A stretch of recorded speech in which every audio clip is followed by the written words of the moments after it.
China के जितने military वाले थे इनको लगता था कि भारत नहीं मार पाएगा। इसका रेंज यहाँ तक। चाइना लगा चिल्लाने, काहे बनाया इतना खतरनाक, भारत बोल दिया तोरा मारने के लिए। आंसर ऐसा होना चाहिए कोई क्रॉस क्वेश्चन ना हो। सबसे पहले चिल्लाएगा ब्रिटेन वाला, भारत यूएनओ में उठा देता है। जहाँ कुछ देखेगा पाकिस्तान आया है तो भारत भी बड़ा अच्छा गेम खेल देता है। पाकिस्तान के लोगों को आज भी लगता है कि वो भारत से डेवलप। रीजन जानते क्या? ये एरिया कौन सा है? मंचूरिया।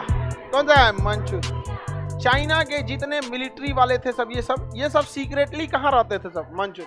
इनको लगता था कि भारत नहीं मार पाएगा। भारत ने बनाया अग्नि 5। क्या बनाया? अग्नि। इसका रेंज यहाँ तक है। अग्नि 5 मिसाइल पूरा रूस तक है। अब भागो लोग सबसे चाइना वाले। समझ में आएगी नहीं आएगा? चाइना लगा चिल्लाने, काहे बनाया है तुम, काहे बनाया इतना खतरनाक, भारत बोल दिया तोरा मारने के लिए। नहीं समझ आया? आंसर ऐसा होना चाहिए कोई क्रॉस क्वेश्चन ना हो। तुमको मारने के लिए बनाए थोड़े ना दहेज में दिया जाएगा किसी को अग्नि 5 मिसाइल। और हम लोग अग्नि 6 बना लिए हैं। इसका ट्रायल अगले 2 साल में लगभग हो सकता है। हम लोग मतलब बाकी ज्यादा चीजें आदमी नहीं बता सकता है क्योंकि सिक्योरिटी रीजन भी रहती है देश की। और इतना बस समझिए कि हमारा अग्नि 6 मतलब अग्नि 6 जो है ना रेडी है। अग्नि 6 क्या है? रेडी है। बस यहाँ पे समझ में आ रहा है कि नहीं? बस उसको भेज देना है यहाँ पे। बस कैसे बारात आता है तो दुल्हन रेडी रहती है, बस तैयार होना बाकी रहता है, लेकिन वो जाने के लिए रेडी है। वैसे ही अग्नि 6 रेडी है। अग्नि 6 रेडी है। बस बारात आए। समझ में आ गया कि नहीं आएगा? रेंज जानते हैं कितना है? 10,000 किलोमीटर। सबसे पहले चिल्लाएगा ब्रिटेन वाला, या हम आते हैं इस रेंज में, हमसे तुम्हारी दुश्मनी नहीं है तो बनाया क्यों तुम? भारत भी कह देगा कि आप भी तो बनाए हैं, आपसे हमारी दुश्मनी है क्या? नहीं, ऐसा नहीं है, लेकिन चिल्लाएगा सब। तो अभी हम लोग उसको फायदा नहीं है। उतना लंबा रेंज लेके फायदा क्या है जब हमारी उतनी दुश्मनी नहीं है? और उतना लंबा लेके फायदा है कोई नहीं। आज जब मारना रहेगा तो विक्रांत पे लाद के मार देंगे, वो ले जाके घाट पे लगा के मारेंगे लोग। पानी वाली जहाज घाट पे लगा के मारेंगे लोग, वहीं पे मारो ससुरा। ये जगह का नाम क्या है? सिंजियांग। क्या नाम है? सिंजियांग। क्या नाम है? सिंजियांग। सिंजियांग में ज्यादातर मुस्लिम आबादी है। क्या है? मुस्लिम आबादी। समझ में आ रहा है कि नहीं आ रहा है? यहाँ पर चाइना मुसलमानों पे दुनिया में सबसे ज्यादा अत्याचार होता है तो यही होता है। समझ में आ गया कि नहीं आ गया? किसी को कोई दिक्कत?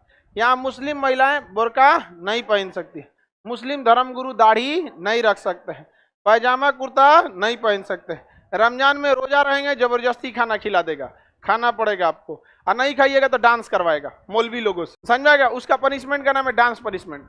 और जितना विरोध करिएगा जेल में डाल देगा।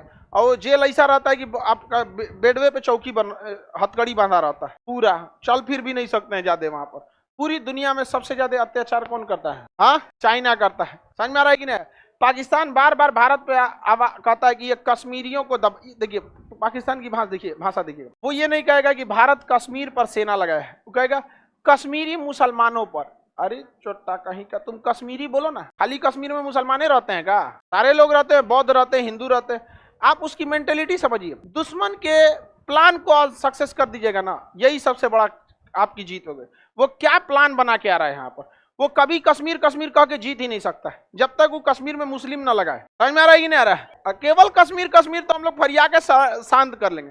तो बार बार आरोप लगाता है कश्मीर में ये कर रहा है, वो कर रहा है, दुनिया भर का। तो भारत यूएनओ में उठा देता है कि पाकिस्तान द्वेष भर बस मुसलमानों की आवाज उठा रहा है, उसको कोई चिंता नहीं है कि सिंजियांग में मुसलमानों में क्या हो रहा है। अब चाइना तो नहीं बोले ना, चाइना के बारे में अब्बा है उसका ये ना, रखेल है ये। किसका? चाइना का। पहले अमेरिका का था। समझ में आ गया कि नहीं आ गया? अभी किसका है? चाइना। तो मालिक के खिलाफ थोड़ी का आवाज उठा सकते हैं। तो भारत भी बड़ा होशियार है, यहाँ पर उठा देता है। यहाँ पर जहां कुछ देखेगा पाकिस्तान आया है तो वो कश्मीर के सिवा कुछ बोलबे नहीं करेगा, भारत पहले ही उठा देता है। सिंजियांग में जो मानव अधिकार का, लेकिन भारत कभी मुस्लिम शब्द प्रयोग नहीं होता है क्योंकि हम लोग सेकुलर कंट्री, हमारे लिए मानव महत्व रखता है। हिंदू मुस्लिम हमारे लिए नहीं माना। तो भारत कहता है कि चाइना सिंजियांग में मानव अधिकार का क्या कर रहा है? उल्लंघन कर रहा है। समझ में आ रहा है कि नहीं आ रहा है? तो भारत भी बड़ा अच्छा गेम खेल देता है यहाँ पर। आई चोट्टा को तो कुछ कहना नहीं है यहाँ पर। आगे बढ़े। पाकिस्तान के लोगों को आज भी लगता है कि वो भारत से डेवलप है। रीजन जानते हैं क्या? वहाँ की मीडिया इस तरह से दिखाती है कि भारत के लोग बहुत भूखमरी है ये। तो मीडिया आपको चाहेगी तो अच्छा भी बना सकती है, बुरा भी। पाकिस्तान के लोगों का दिमाग को वहाँ की मीडिया ने खा गया सेना के इशारे पर। वहाँ सेना ज्यादा पावरफुल है। और हमारे देश में अगर आप मीडिया के जाते डिबेट देख लीजिएगा ना, तो अपने घर में लड़ाई करने लगेगा, आप अपने मोहल्ले को बर्बाद कर लेंगे। और हर इंसान अपना मोहल्ला बर्बाद करेगा तो एक दिन देश चौपट हो जाएगा। इसलिए आप न्यूज देखिए बट कभी डिबेट नहीं देखिए। समझ में आ गया? ये जो विषकन्याएं आती हैं इसे बाल झाड़ के, इनसे एकदम दूर रहिएगा। ये देश के लिए दीमक है सब। इनका डिबेट कभी मत देखिएगा। और डिबेट किसका सुना जाता है? विद्वान लोगों का। टीवी पे कभी देखिएगा 2 नेता को बुला के लाएगा, चौपट चोट्टन को, जिसको कोई आता पता नहीं है। समझ में आ गया कि नहीं आ गया? कोई दिक्कत? वो पार्टी वाला कुछ करेगा उसको मतलब नहीं है, हमेशा ब्लेम करेगा दूसरे को, और दूसरे वाला हमेशा ब्लेम करेगा इसको। तो जब आपका माहौल में इस रहेंगे ना, तो आपका दिमाग धीरे धीरे संकुचित हो जाए, फिर आपके सोचने की क्षमता खत्म हो जाएगी।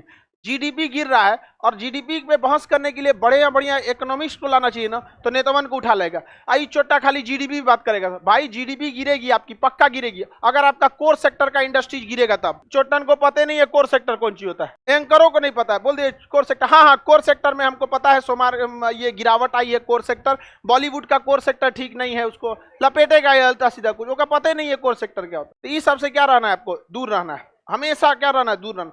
और ये पाकिस्तान में कोई टीचर समझाया नहीं, और वो लोग मीडिया लखा गया। आज भी किसी पाकिस्तानी से पूछेगा तो अलग दुनिया में जी रहा है, उसका दुनिया अलग है। कह रहा है कि भारत वालों को तो हम लोग ऐसे निपटा देंगे लोग। जब हाल है यार, तुम क्या समझ में आ रहा है तुम? पाकिस्तान बहुत बड़ा खुशनसीब भी है, बिहार से दूर है। हम लोग यहाँ बॉर्डर से गरियाते तो सुनाई देता वहां, मत पूछिए। यहाँ अब इजराइल है, मार रहा है ईरान को। अरे भाई तनी आगे बढ़ के मार। कौन है? पाकिस्तान है। तनी से आगे बढ़ जाए, तनी सा थोड़ा सा आगे बढ़ जाए। हालांकि ईरान को निपटा देगा तो उसको फिर आएगा। यहाँ आगे बढ़े तो यहाँ पे सैनिक तानाशाह जो था, तो कभी भी आप फिल्मों में भी देखिएगा ना, जो बड़ा गुंडा होता है वो उतना मतलब अत्याचार नहीं फैलाएगा जितना कि उसके नीचे वाले अत्याचार करने लगते हैं। समझ में आ गया कि नहीं? ये हकीकत है कि नीचे वाले ज़्यादा अत्याचार करते हैं। अगर किसी लेबर, कहीं 10-15 लेबर काम कर रहे हैं, उस पर अत्याचार कभी मालिक उतना नहीं कर पाएगा। वो क्या करेगा ना, 10 लेबर अगर काम कर रहे हैं ना, तो उसमें किसी एक मिस्त्री को पकड़ेगा, कहेगा तुम्हारा काम नहीं है कोई, तुम इनसे काम करवाओ। अब वो मिस्त्री उनकी जान ले लेगा, काम करा करा के एकदम नाश देगा, एकदम जान ले लेगा यहाँ पे। तो उसी तरह से ना, जो सैनिक तानाशाह था, तो यहाँ पर वो उतना ऊपर लेवल पे देख रहा था, उसके नीचे वाले सैनिक एकदम अत्याचार कर रहे थे सब। उसने पुलिस हटा के सेना लगा दिया था। अब पुलिस भी वहाँ पे करप्शन करने लगे थे। तो एक सब्जी, एक फल बेचने वाला था, जो ठेले लगा के, जैसे बड़े शहर में ठेला को रेड़ी बोलता है सर, रेड़ी। दिल्ली में ठेला नहीं बोलता है, क्या बोलेगा? रेड़ी बोले। हम लोग क्या बोलते हैं? ठेला। तो ठेला लगा के फल बेचता था वो। उसके पास क्या करते थे सब? फल लेके चले जाते थे सब, और फल लगाने के लिए उससे कुछ पैसे लेते थे सब। जैसे अभी भी ना देखिए कि रेलवे स्टेशन में अगर आप रेडी लगाइएगा तो पुलिस वाले आते हैं, 100-50 रुपये लेते हैं। वो उससे कुछ ज़्यादा ही ले लेता था और कुछ फल भी ले लेता था।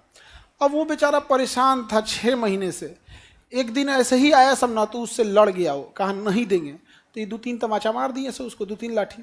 वो क्या किया, चौराहे पे अपने ऊपर पेट्रोल डाला और आग लगा के मार लिया खुद को। और चूंकि ये केवल उसकी समस्या नहीं थी, सब लोगों की यही समस्या थी। जब कॉमन समस्या होती है, कोई एक चिंगारी भड़कता है तो सब आगे आ जाते हैं, सब के सब क्या आ जाते हैं? आगे आ जाएंगे। तो हुआ क्या कि सारी ट्यूनीशिया के लोग इकट्ठा हो गए, और अचानक से जब इकट्ठा हुए ना, तो सारे ट्यूनीशिया वाले एक होकर विद्रोह कर दिए अपने राष्ट्रपति के खिलाफ, और सड़क पे निकाल के मारे उसको, और लोकतंत्र स्थापित कर दिया। कहाँ पर? ट्यूनीशिया में। ट्यूनीशिया का देखा देखी लीबिया में भी यही हुआ। लीबिया का सैनिक तानाशाह था मुअम्मर गद्दाफी। ये जो सैनिक तानाशाह था, इसको भी इसी के लोगों ने मिलकर इतना मार मारे, सब पूरी सड़क पे निकल गए लोग, सड़क पे निकल गए। और अमेरिका ने पैसा दे दिया, संगठन दे दिया, क्योंकि अमेरिका के खिलाफ रहते थे सब। पब्लिक भड़कबे की थी, अमेरिका हथियार गिरा दिया, और इसके जितने हवाई हमले थे, जितने एयरपोर्ट वगैरह थे, उसको आके अमेरिका मार दिया। अंदर गृह युद्ध हो ही रहा है। इसके जितने टैंक थे उसको कौन उड़ा दिया? अमेरिका उड़ा दिया। अब विद्रोही इधर से चल रहे हैं, ये एक जगह छुपा था तो निकाल के इसको सड़क पे मार मार के मुंगा दिया सब। मुअम्मर गद्दाफी भी कोई ठीक आदमी नहीं था, लेकिन अमेरिका को भी क्या मतलब बनता है ये सब किसी चीज़ में घुसने के लिए? यहाँ पे तुम्हारा साथ नहीं दे रहा है तो ठीक है, तो भी चलेगा। जो मतलब उसका साथी है तो कोई दिक्कत नहीं है, साथ नहीं दे रहा तो वो हो गया, तो इसको ही मार दिया गया। मोहम्मद गद्दाफी। देखो होता क्या है ना, कि जब कभी किसी के पास ज़्यादा शक्ति आ जाता है ना, उसके बाद वो अत्याचारी हो जाता है, और अत्याचार सहना पड़ता है नीचे तबके के लोगों को और महिलाओं को। ये सब बहुत, अब महिलाएं कहीं पे भी गृह युद्ध होगा, कुछ भी होगा, सीधे अत्याचार किस पे होता है? महिलाओं पे हो जाता है। तो गद्दाफी वगैरह भी थे सब, ये सब के सब अत्याचारी ये रहा है सब, कोई भी।